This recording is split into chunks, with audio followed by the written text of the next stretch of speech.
बिस्मिल्लाहिर्रहमानिर्रहीम। अस्सलाम वालेकुम। मैं हूं आपका दोस्त, आपका होस्ट लतीफ़ खान यूसुफ़ज़ई। आज मैं मौजूद हूं दी नाइस स्कूल सिस्टम मुकाम चौक पर, जहां पर प्राइवेट स्कूल जो हैं उनके जो सूबाई जनरल सेक्रेटरी अमजद हुसैन साहब, उनसे हमारी मुलाकात है। जैसा कि आप जानते हैं नाज़रीन के गुज़िश्ता साल कोरोना की वजह से और मौजूदा साल भी कोरोना की जो वबा आई उससे जहाँ बहुत से इदारे मुतासर हुए, वहाँ पर ये प्राइवेट स्कूल जो सिस्टम है और उनकी जो पूरी एक चैन है वो भी बहुत ज़्यादा मुतासर हुई। बच्चों की तालीम बहुत ज़्यादा मुतासर हुई है, बच्चों के पेरेंट्स भी परेशान हैं, स्कूल के असातिज़ा, स्कूल के ओनर्स, तमाम के तमाम लोग परेशान हैं कि इसका क्या सद्देबाब किया जाए। स्कूल पिछले साल भी खुले थे, उसके बाद उनको जो वो लॉस हुआ उसका हम आपसे बात करेंगे, अमजद हुसैन साहब से, वो बताएंगे उसकी तफसील कि गवर्नमेंट ने उनको क्या रिलीफ दिया। उसके बाद मौजूदा 2021 में जो स्कूल बंद हुए हैं, अभी तक मर्दान में स्कूल ओपन नहीं हुए। यहाँ पर ये बात काबिल ज़िक्र है कि गवर्नमेंट ने गुज़िश्ता शब ही एक नोटिफिकेशन के ज़रिए बुनेर, चारसद्दा, सवाबी, नौशहरा के स्कूल्स जो प्राइवेट और गवर्नमेंट के हैं उसको ओपन कर दिया है, लेकिन मर्दान में ताहाल स्कूल बंद है। आइए आपकी मुलाकात इस दी नाइस स्कूल सिस्टम के प्रिंसिपल जो कि ओनर भी हैं और KPK के सूबाई जनरल सेक्रेटरी अमजद हुसैन साहब, उनसे आपकी मुलाकात कराते हैं, उनसे बात करते हैं कि उनको अब तक कितना लॉस हो चुका है और जो पूरे सूबे में ख़ासतौर पर मर्दान में बच्चों की तालीम कितनी मुतासिर हो रही है, क्या क्या नुकसानात उनको हो रहे हैं और कब तक वो एक्सपेक्टेशन रखते हैं कि स्कूल ओपन होंगे। स्कूल ओपन होने चाहिए, वक्त की ज़रूरत है, बच्चों की तालीम है वो मुतासिर हो रही है। आइए आपकी मुलाकात उनसे कराते हैं। जी अस्सलाम वालेकुम अमजद हुसैन साहब। वालेकुम सलाम। अल्हम्दुलिल्लाह सर, आपसे चूँकि इस टाइम बहुत ज़्यादा हसास मामला है और प्राइवेट स्कूल्स के साथ साथ गवर्नमेंट के स्कूल सारे कोरोना वबा की वजह से बंद हैं, हमें पहले ये बताइए कि दी नाइस स्कूल सिस्टम आपका कब कायम हुआ? सर, जिस तरह प्रोग्राम से पहले बातचीत हमारी हुई थी तो 2001 से मैंने प्राइवेट टीचिंग का आगाज़ किया था और 2010 से फिर मैंने ये दी नाइस स्कूल सिस्टम का आगाज़ किया है। तो तकरीबन इसको 11 साल हो गए। 11 साल हो गए सर। कितने स्टूडेंट्स पढ़ते हैं यहाँ पर, पढ़ते थे? इस साल 315 स्टूडेंट थे हमारे साथ। और आपके स्कूल का स्टाफ कितना है? 16 हमारे जो है वो टीचिंग स्टाफ है जी, और दो हमारे पास जो है वो वापस बॉय और ये वॉचमैन वगैरह है। सर आपकी जो ऑर्गेनाइजेशन है जी जी KPK में प्राइवेट स्कूल ऑर्गेनाइजेशन है अच्छा, इसमें कितने टोटल मर्दान से कितने स्कूल आपके मेंबर हैं? इस वक्त जो रजिस्टर्ड हमारी जो है वो 100 तक है, जो जिसके रजिस्टर्ड हुए हैं वो हमारे साथ उसकी रजिस्ट्रेशन है और भी हमारी कोशिश जारी है कि इसको हम और भी फ़ाल करें इधर मर्दान में। KP में तो इसकी पोजीशन बहुत ही स्ट्रांग है। पूरे KPK में कितने स्कूल हैं? KPK में तो बहुत ज़्यादा है। सर यहाँ पर बताइए, आपके जो प्राइवेट स्कूल हैं, गवर्नमेंट स्कूल्स जो हैं उनके तो जो टीचर्स हैं, जितने भी कोरोना वबा में स्कूल्स बंद हुए हैं उनको तो तनख्वाह मरात वगैरह एज ए गवर्नमेंट मुलाजिम मिलती रहीं, लेकिन प्राइवेट स्कूल्स में भी वैसे ही तालीम याफ्ता असातिज़ा हैं, ग्रेजुएट हैं, मास्टर्स किए हुए हैं और जो उनके ओनर्स हैं, जो प्रिंसिपल हैं, हेड हैं, उन्होंने जो स्कूल्स हैं उसकी इमारत या उनकी बिल्डिंग्स, क्योंकि बहुत कम लोगों की अपनी बिल्डिंग्स हैं, तो लाख और 1.5 लाख रुपए कराया, 2 लाख रुपए किराए पे उन्होंने लिए हुए। तो इस तरीके से जो लॉस हुआ है इस स्कूल की बंदिश की वजह से गुज़िश्ता साल, तो क्या गवर्नमेंट ने आपको कोई रिलीफ दिया है उसकी मद में?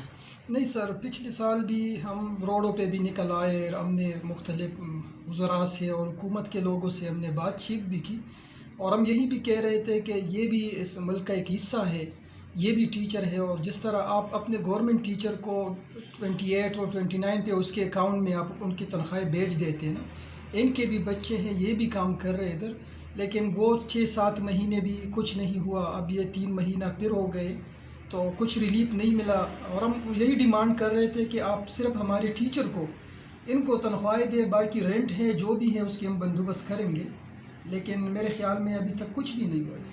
तो उसके बाद यही सूरत हाल आपकी 2021 में तकरीबन 3 माह हो गए स्कूल बंद हैं, फिर यही सूरत हाल है।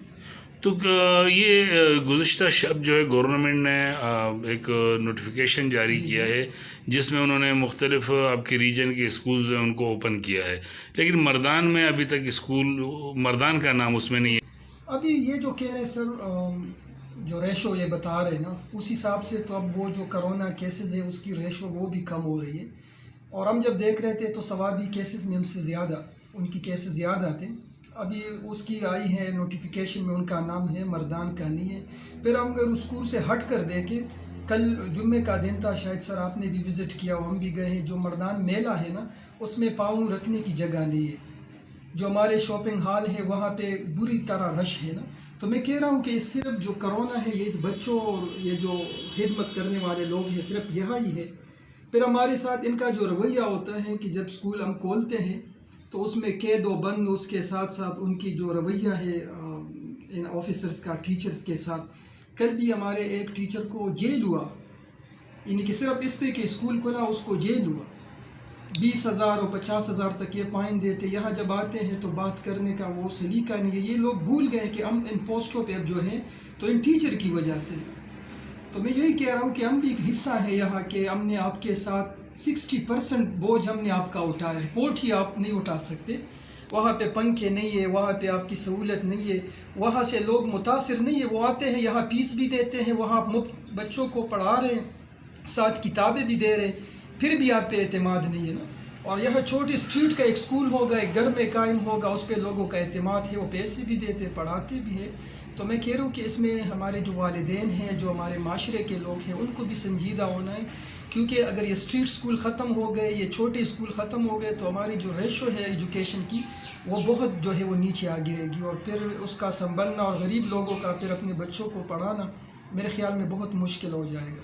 تقریباً وہ جو ابھی ہمارے جس طرح بات ہوئی ہے تو پر منتھ اگر ہم حساب کریں اپنی ٹیچر تنخواہ اور رینٹ کی تو تقریباً 3 لاکھ پر منتھ یہ ہمارے آتے ہیں کہ ہم ان کو ادائیگی ہم پر لازم ہوتا ہے کہ ہم یہ دے دیں رینٹ، اور یہ آپ کو دینی پڑتی ہے، جتنے تنخواہیں وغیرہ دینی ہے اس میں میری اور میرے گھر کے وہ چھوڑ دے، صرف ہمیں جو دینی پڑتی ہے اوروں کو تو 7 مہینے وہ ہو گئے اور 3 یا 10 مہینے تقریباً اگر ہم 3 لاکھ بھی دیں تو یہ میرے خیال میں 30 لاکھ تک یہ صرف اس اسکول کا جو ہے یہ لاس ہوا ہے اس میں۔ جہاں پر ریجن کے اور اسکولز کھلے تو اس کو بھی کھلنا چاہیے، مردان میں بھی۔ ہمارے یہاں پہ جتنے بھی ہمارے عہدیدار ہیں، جتنے بھی ہمارے بڑے ہیں اور جن کے پاس اختیار ہے کھولنے کا، تو یہی میں ان کو بتانا چاہتا ہوں کہ خدا را بچوں کا کافی وقت ضائع ہو چکا ہے، اور اب مزید اگر ہم ان کا وقت زیادہ ضائع کریں گے تو یہ بہت ان کا جو اثر ہوگا وہ بعد میں آئے گا۔ تو یہی ہم ان سے ریکویسٹ کرتے ہیں کہ ان لوگوں پہ بھی رحم کریں، ان لوگوں کی عید کیسی گزری، ان لوگوں کا رمضان کیسے گزرا، کسی نے ان ٹیچرز کا پوچھا بھی نہیں ہے نا۔ تو یہی ہم کہ اب ثوابی، بنو، چارسدہ اور نوشہرہ ان اضلاع میں کھل گئے تو پھر مردان میں کیوں نہیں؟ تو یہی ہم ان سے کہہ رہے ہیں کہ خدا را بس ابھی یہ اسکول کھول دے، اور اب یہ نہ ہو کہ آپ کل اسکول کھول دیں اور پھر گرمی کی چھٹیاں دے کر پھر اس کو بند کر دیں۔ تو میرے خیال میں یہ تو پھر بالکل پرائیویٹ اسکول کے ساتھ ایک دشمنی ہوگی، اس کو ختم کرنے کا ایک سازش ہوگا، اور میرے خیال میں اس کا نقصان جو ہے وہ ان بچوں کے، ان پیرنٹس کو، ہم سب کو پھر بھگتنا پڑے گا۔ Thank you sir. میرا نام محمد عالم ہے اور میں مردان کا رہنے والا ہوں۔ یہاں پر میرا ایک اسکول ہے جی ابو بکر ماڈل اسکول کے نام سے، اور میں اقرا تحفظ تعلیم آرگنائزیشن کی طرف سے ڈسٹرکٹ مردان کا فائنانس سیکرٹری ہوں، اور میں حکومت وقت سے مطالبہ کرتا ہوں کہ برائے مہربانی اب یہ اسکول کالج جتنے بھی ریجنس ہیں جہاں پر کرونا کا ریشو زیادہ تھا، مثلاً ثوابی، نوشہرہ، چارسدہ میں، وہاں پر اسکولز کھل گئے ہیں۔ تو خدا را اب مردان کا کیا قصور، مردان میں بھی اسکول کھول دے تاکہ بچوں کا مزید وقت ضائع نہ ہو۔ اس لیے میں حکومت وقت سے مطالبہ کرتا ہوں کہ برائے مہربانی اسکول کو اب اوپن کر دیں اور بچوں کا مزید مستقبل تباہ ہونے سے بچائیں۔ Thank you.